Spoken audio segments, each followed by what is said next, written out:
What's good, bro? You the old guy now? That's crazy. Hey, so what are you gonna do? What are you gonna do? There's 4 rounds left. You lost every single one of them. You lost every single round. This could be a legacy ender, AJ.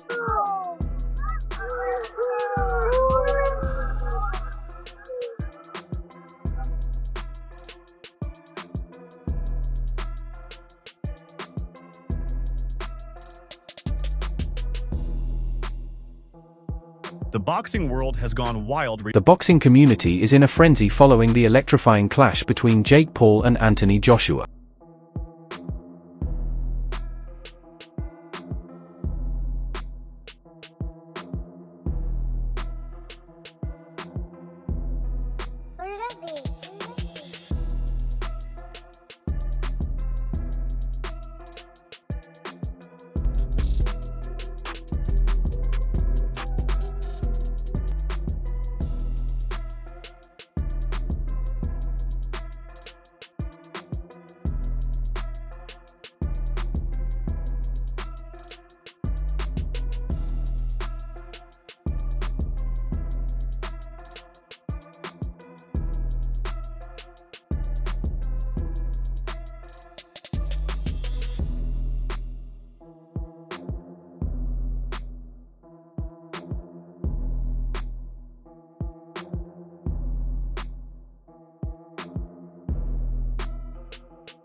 There were 2 camps surrounding the fight.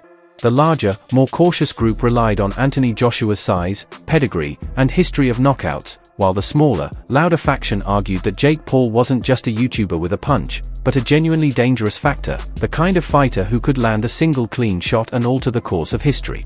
Most veterans and betting markets favored Joshua. Yet, a few high-profile boxers and contrarian voices placed their bets on chaos. The unusual tone of it all, former world champions issuing warnings, podcast hosts sounding genuinely concerned for Paul, and influencers making audacious predictions of an upset, made the pre-fight chatter feel like a battle in itself, not merely a press release. Teddy Atlas, the seasoned trainer and longtime voice of boxing's moral compass, broke down the matchup in his signature blunt style. He didn't present Paul as a fantasy. Instead, he highlighted the very real ways Paul's unorthodox style could challenge a heavyweight accustomed to conventional patterns. Atlas has always focused less on picking winners and more on mapping the dangerous zones inside the ring. His takeaway: this fight isn't as black and white as the betting boards suggest. It's a money grab.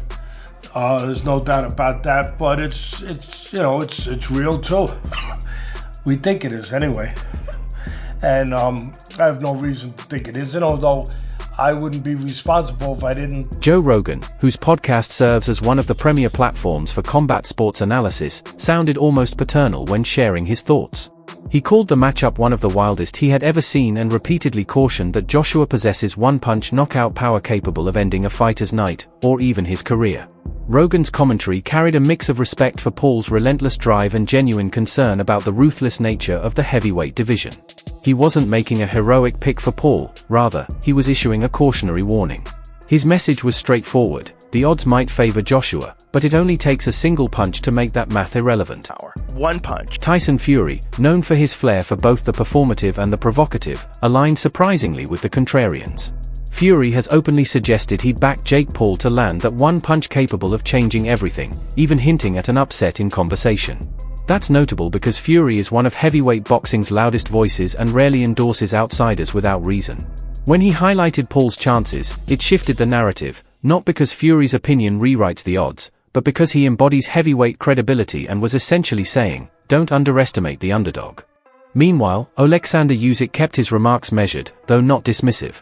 When legends of the division speak, people listen, and Usyk's tone reminded observers of the unforgiving arithmetic of skill and experience at the elite level.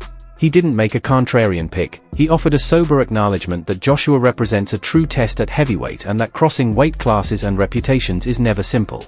It was the kind of steady analysis that bolsters the AJ-favored column, the calm voice you hear when the TV lights dim. Amir Khan, with his characteristic drama, framed the stakes politically.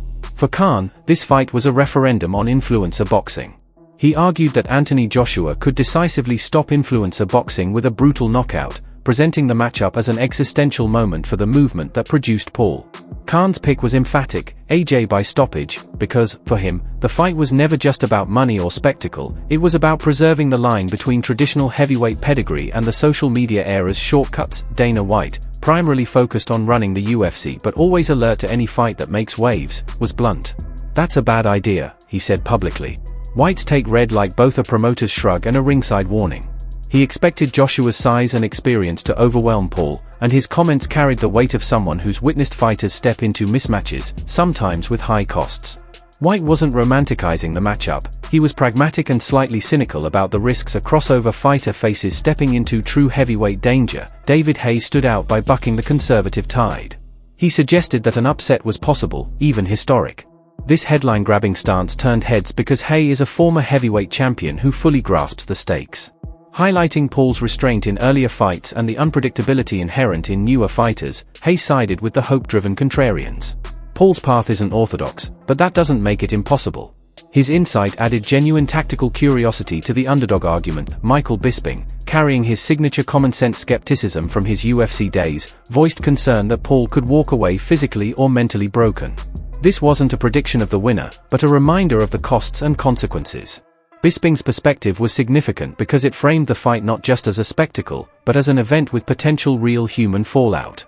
His caution underscored the fact that this fight mattered far beyond headlines, careers hung in the balance. Hi. Why? Because Anthony Joshua is out there saying that he's going to kill Jake Paul. And a lot of people have come out of the woodworks. They're talking a lot of crap. Tyson Fury, #1. You big bum, useless tosser. Get up, and I can't wait if Jake Paul knocks your spark out, you big bum. But yeah, Anthony Joshua said that he will kill Jake Paul. He will kill someone in the ring if he can kill them. He's a respectful guy. He was raised by a good family. But if he... Pauli Malignaggi, never one to mince words, delivered what felt like a classic boxing veteran's verdict.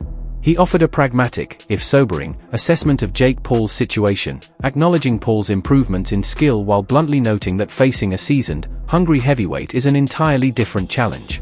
Malignaggi's analysis combined respect for Paul's progression with a firm warning about what Joshua's pressure and power can do to someone who has never consistently faced top heavyweights. When Pauli talks about head movement and timing, people listen, because he speaks from a place of experience and hard-earned lessons in the ring. Eddie Hearn, with a foot in both camps as the promoter behind numerous crossover spectacles, set the theatrical tone. In interviews, he outlined a scenario assuming an aggressive Joshua start and a quick finish, not as boastful hype, but as the practical logic of giving the audience what it expects. That public framing resonated because it sounded like a promoter both selling the story and presenting a business-minded forecast. When massive money is involved, narratives are streamlined. Hearn's commentary functioned as both marketing and prediction.